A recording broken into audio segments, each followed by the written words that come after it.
Dalam setiap penyembahan, orang menyembah kepada Allah. Baik orang yang disebut Muslim, orang yang disebut Kristen, orang yang disebut Buddha, orang Buddha pun penyembahannya kepada Allah, kepada Yang Maha Kuasa, Yang Khalik, yang kita sebut sebagai Allah. Demikian juga dengan orang Hindu, penyembahannya kepada Yang Maha Kuasa. Nah, kalau setiap penyembahan ini mengarah kepada Yang Maha Kuasa, yang kita kenal sebagai Allah, apa yang membedakannya? Ternyata yang membedakan masing-masing kita adalah siapa yang menjadi pengantara kita, siapa yang menjadi perantara kita dalam penyembahan ini. Nah, kalau kita tahu siapa yang menjadi perantara kita, inilah yang membedakannya.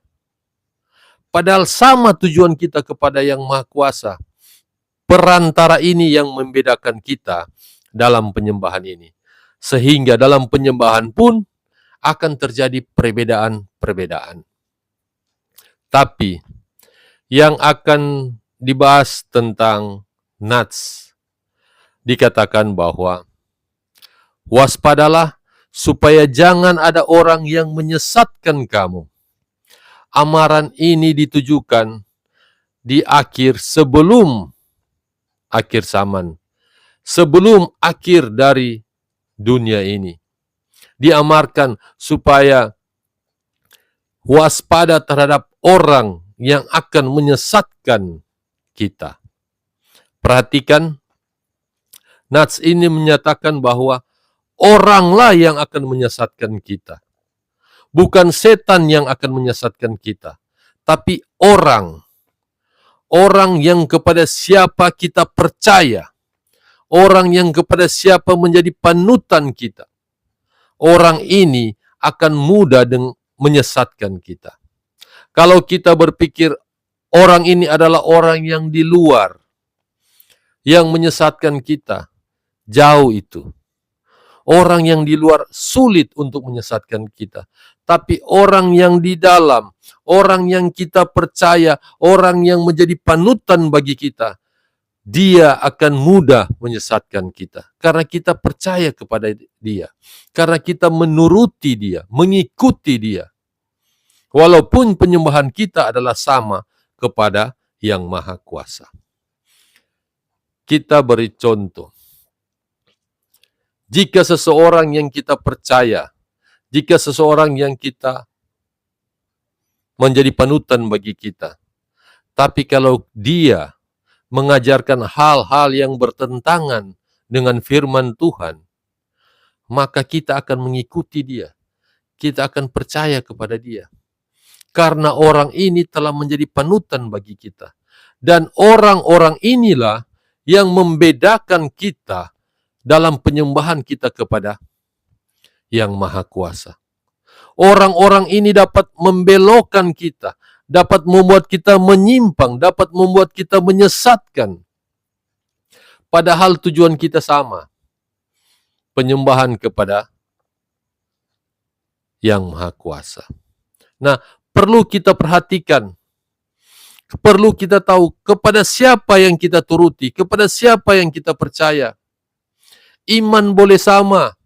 Kita memiliki iman yang sama. Tapi kita berbeda dalam orang yang kita turuti. Ini perlu kita sadari. Dan untuk kita tahu, kita juga perlu belajar. Kita juga perlu menyelidiki kitab suci. Apa yang disampaikan firman Tuhan. Agar supaya kita tidak mudah untuk disesatkan. Sedangkan yang sudah belajar masih tidak mengerti. Apalagi mereka yang tidak belajar, tidak mau membaca kitab suci. Akan lebih mudah untuk disesatkan. Perlu kita perhatikan. Perlu kita uji kepada siapa kita percaya. Apakah orang yang kita turuti, orang kita percaya, boleh diuji dengan firman Tuhan? Kalau dia tidak bisa diuji dengan firman Tuhan, hati-hati. Dia sementara menyesatkan kita. Inilah yang menimbulkan perbedaan pemahaman, perbedaan praktik dalam peribadatan. Orang-orang yang kita percaya, orang-orang yang kita turuti, mereka lah yang membedakannya. Padahal Tuhan adalah sama. Allah adalah sama. Yang Maha Kuasa adalah sama.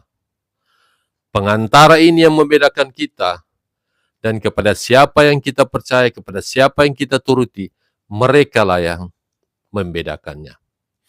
Perlu kita belajar, perlu kita teliti, sebagaimana dalam Nats yang mengatakan, orang Berea menyelidiki kitab suci, apakah benar demikian? Kalau kita sudah selidiki dari kitab suci, apakah benar demikian? Apakah itu seturut dengan firman Tuhan? Maka itulah kebenaran, itulah yang perlu kita ikuti. Mari kita terus belajar, mari kita terus bertumbuh di dalam kerohanian, dan mari kita perhatikan dan waspada, supaya jangan ada orang yang menyesatkan kita.